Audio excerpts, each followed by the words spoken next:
Bom dia, boa tarde, boa noite. Meu nome é Sérgio Barros, sou professor de Processo Civil.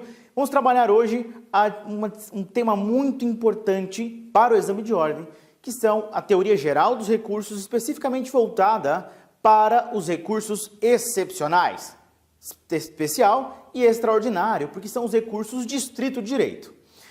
Qual a importância de estudar esse tema, Sérgio? Enorme, porque primeiro, recursos cíveis é um tema que cai muito no exame de ordem. E por que ele cai muito? Porque ele é diferente. Se você pensar, por exemplo, lá na primeira instância tem a inicial, e você pode, por exemplo, emendar a inicial, sempre que for necessário, antes da citação do réu, ou até emendas posteriores para fins de saneamento do processo. A gente vai ver em outra oportunidade. Na seara recursal, é uma exceção, é excepcional, e, na verdade, a emenda do recurso não cabe. O que cabe é sanar uma outra irregularidade específica e sanável. E olhe lá, dependendo da posição do STJ, hein? Chegar no STJ não tem como mudar praticamente nada. Por isso que, então, se cobra muitos recursos. Por quê? Porque a dinâmica, a sistemática e o nível de exigência é muito maior. Eu me recordo quando foi aprovado no exame de ordem em 2009-2, foi a primeira vez que em direito administrativo caiu recursos cíveis. E essa é a segunda razão pela qual se caem muitos recursos na primeira e na segunda fase. Por quê?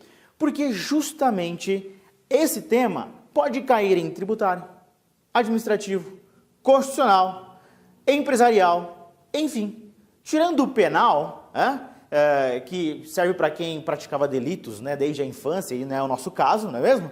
Ou tira também de lado do direito do trabalho, porque minha roupa está ornando um pouquinho, então não sou trabalhista, obviamente. Esses recursos de estrito direito têm uma incidência muito grande no exame de ordem, tanto na primeira quanto na segunda fase. E eu quero introduzi-los nesse assunto, tudo bem? Vamos lá então, vamos para a tela. Tema de hoje então, recursos excepcionais. Recursos excepcionais, tá?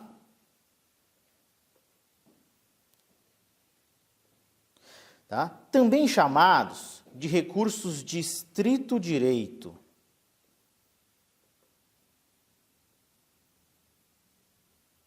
Estrito direito, especificamente dois: recurso especial, e recurso extraordinário.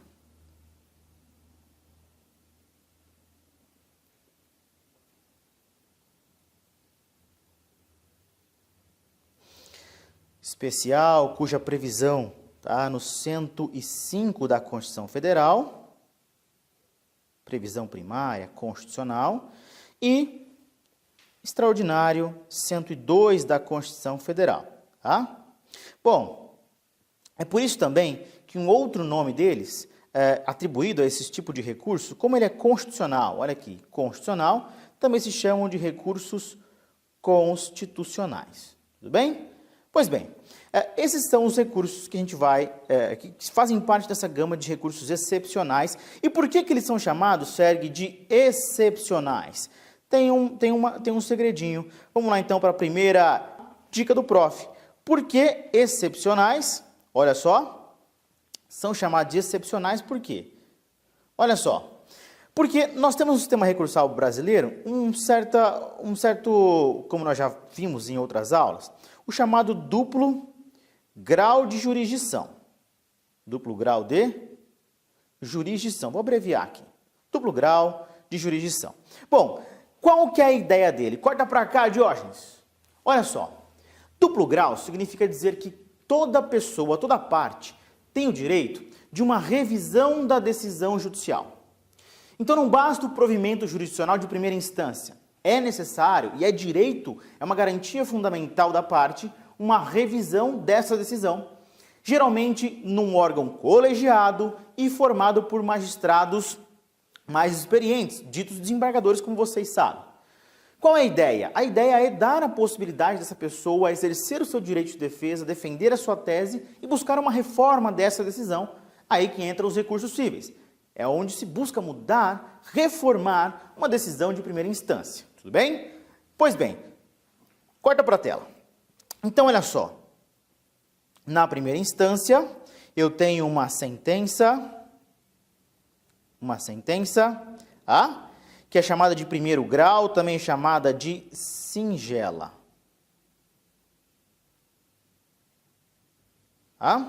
Pois bem, eis que então, como há o princípio do duplo grau de jurisdição, surge a necessidade de um outro órgão jurisdicional superior que faça a revisão dela. E é justamente geralmente um tribunal, um tribunal que perfaz essa revisão de modo colegiado,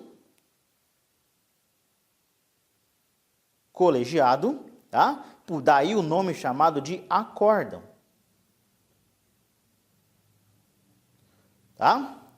Pois bem, como é que eu chego nesse segundo grau de jurisdição? Simples. Para isso, eu faço uso dos recursos. Dos recursos, geralmente uma apelação ou também o chamado agravo.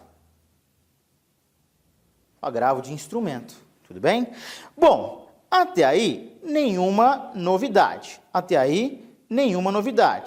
Olha só. Até aí, nenhuma novidade, porque nós estamos no manejo, fazendo uso dos recursos ordinários. Ordinário vem de comum. Por quê? Comum. É comum que a pessoa tenha o direito de entrar com um recurso de apelação agravo, porque ela está no exercício do duplo grau, segundo grau de jurisdição. Então, aonde que entram os recursos excepcionais? São aqueles cabíveis, geralmente, desse nível aqui. Para onde?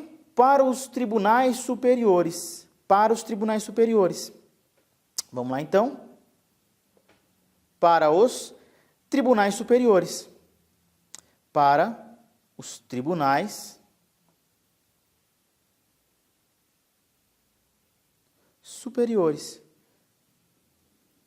Quais sejam? Tribunais superiores, quais sejam o STJ e o STF.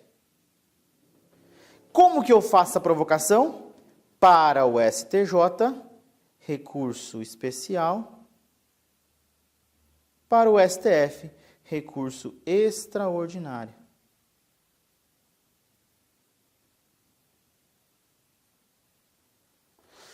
Tudo bem?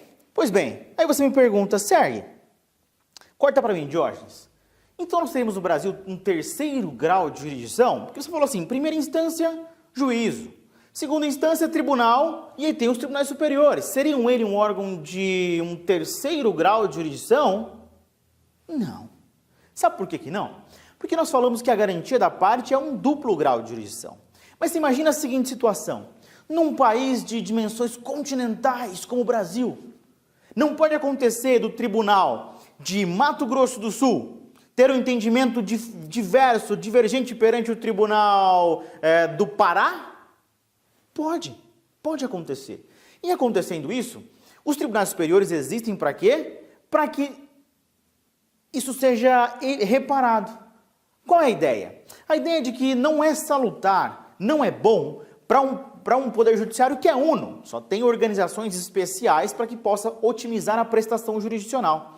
Não é interessante, então, que se tenham posicionamentos distintos? Não, eu preciso ter um posicionamento único, sólido, embora os magistrados tenham aí a sua liberdade de julgar, ou seja, o livre convencimento motivado. Pois bem, diante disso, os tribunais superiores existem, então, para, dentre outras coisas, duas coisas fundamentais que eu quero te mostrar na tela. Olha lá comigo. Eles existem para o objetivo deles é justamente o de, olha comigo, o de dois fundamentais, tá? Eu vou enumerar dois aqui com vocês. Dois fundamentais. O primeiro deles é para uniformizar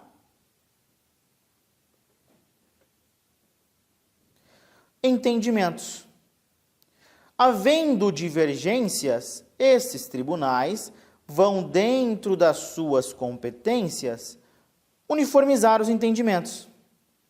Uniformizar os entendimentos. Numa segunda ideia, eles servem também para atribuir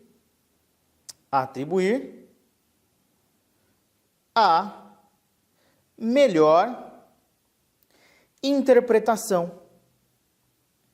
Vou abreviar aqui. Melhor interpretação. Do que, Serg? Agora a gente vai ver. Que entendimento sobre o que, Serg? Interpretação sobre o que? Você já sabe, vamos relembrar isso aqui. O STJ, sobre as, geralmente, via de regra, sobre as leis federais. O STF, no recurso extraordinário, sobre as normas constitucionais.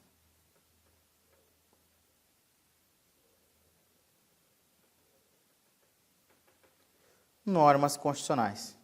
Tudo bem? Muito bem. Então, é para essa razão que existem os tribunais superiores. É por isso que esse tipo de recurso, ele vai ter, então, uma sistemática diferente. Corta para mim. Veja só, que interessante. A parte já teve o direito, já fez uso do duplo grau de jurisdição. Mesmo assim, ainda assim agora, há um problema clínico no judiciário, porque embora ela tenha esgotado o que nós chamamos de vias ordinárias, ou os recursos ordinários, ficou ainda perespontado, sobrou a ideia de que tem uma divergência do tribunal local com outro tribunal, ou a ideia de que a interpretação conferida, ela não é a melhor, ou pior ainda, foi negada a aplicabilidade e incidência de uma norma constitucional, ou de uma norma de lei federal. Então, para sanar esse problema é que existem os tribunais superiores. Logo, a sistemática desses recursos não vai ser simples e não vai ser igual, não vai ser consonante aos recursos ordinários. Apelação, agravo. Vou citar esses dois principais. Ela vai ser diferente, ela vai ser diferenciada. Por quê? Porque a parte já esgotou o duplo grau de jurisdição. Tudo bem? É por isso agora que eu quero mostrar para vocês algumas nuances desses recursos excepcionais. Olha comigo na tela. Então, meus amigos, olha só. Vamos falar então sobre alguns requisitos especiais.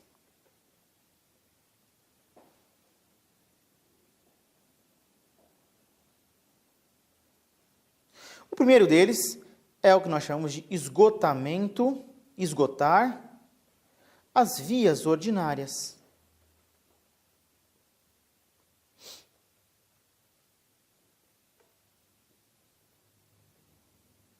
Esgotar as vias ordinárias. Sérgio, o que é isso? Significa dizer que nós precisamos respeitar o que está circunscrito na súmula 207 do STJ. O que é isso? Bom, para que a gente possa esgotar e atender a esse requisito, nós precisamos de algo fundamental, que é justamente fazer uso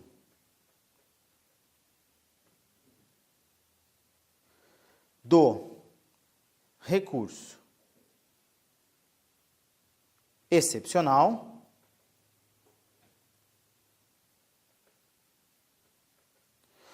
quando não couber outro recurso ordinário. Então, olha só, voltando aqui para aquela tela inicial, a gente tem aqui, ó, os recursos ordinários, apelação e agravo, eles vão ter o julgamento pelo tribunal, tá? Aqui pelo tribunal. E aí depois disso vai ter o quê? Bom, não cabendo mais nada aqui nessa primeira instância, não tendo mais nenhum julgamento na segunda instância no tribunal colegiado, aí sim que eu vou poder fazer uso dos tribunais superiores via recursos excepcionais. A isso eu dou o nome de quê? esgotamento das vias ordinárias. Tudo bem? Pois bem, um segundo requisito é o da proibição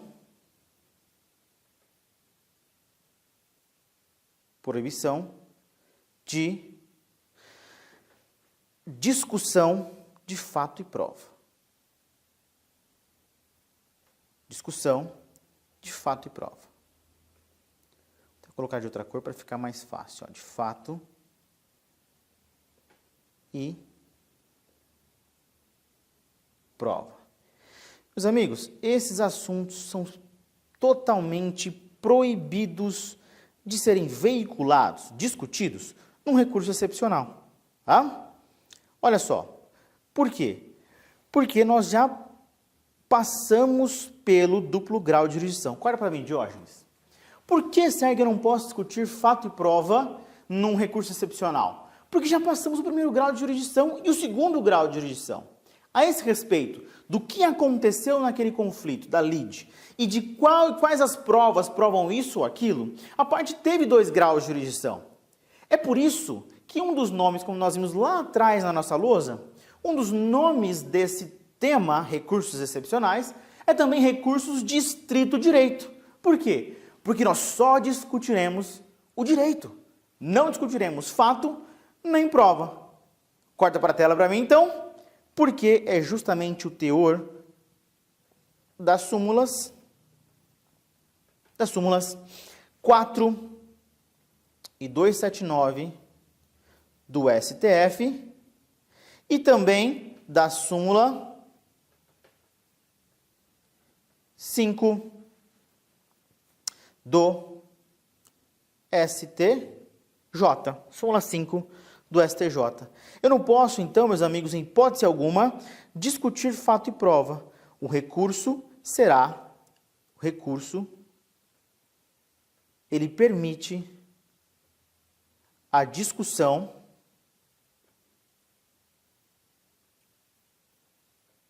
de estrito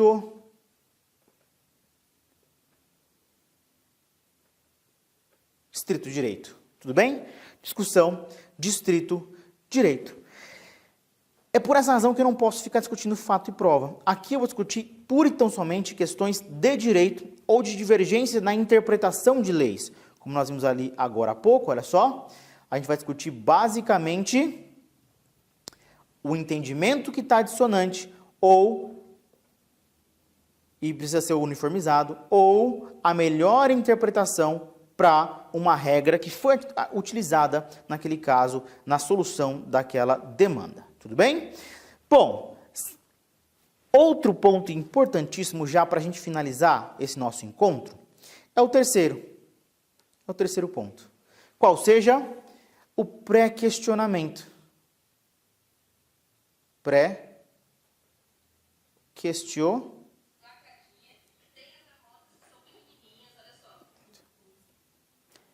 Pré-questionamento. O que é isso? Pré-questionamento. Significa dizer que a matéria, em regra, não pode ser inédita. Não pode ser inédita no Tribunal Superior. Corta para mim, Diógenes. Meus amigos, a parte teve a oportunidade de discutir uma matéria na primeira instância. Na segunda instância, não discutiu. Na primeira, nem na segunda. Aí aparece agora no Tribunal Superior uma novidade para ser discutida?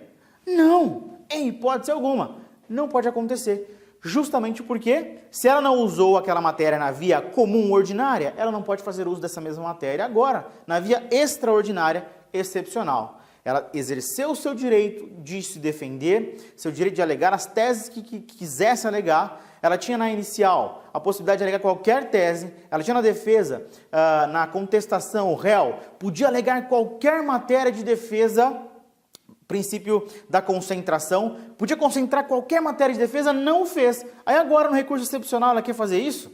Não dá, não dá. Por isso que então o pré-questionamento ele significa exatamente isso. Significa questionar nas instâncias inferiores a matéria que você vai também submeter a um tribunal superior futuramente. Por isso que eu disse, não pode ser inédita. Tudo bem? Corta para a tela então. Só quero trazer um detalhe do novo CPC, tá? Novo CPC. Lá no artigo 1025 e seguintes, ele trouxe algo muito importante para a gente estudar e finalizar o nosso encontro. Qual seja, que é o chamado pré-questionamento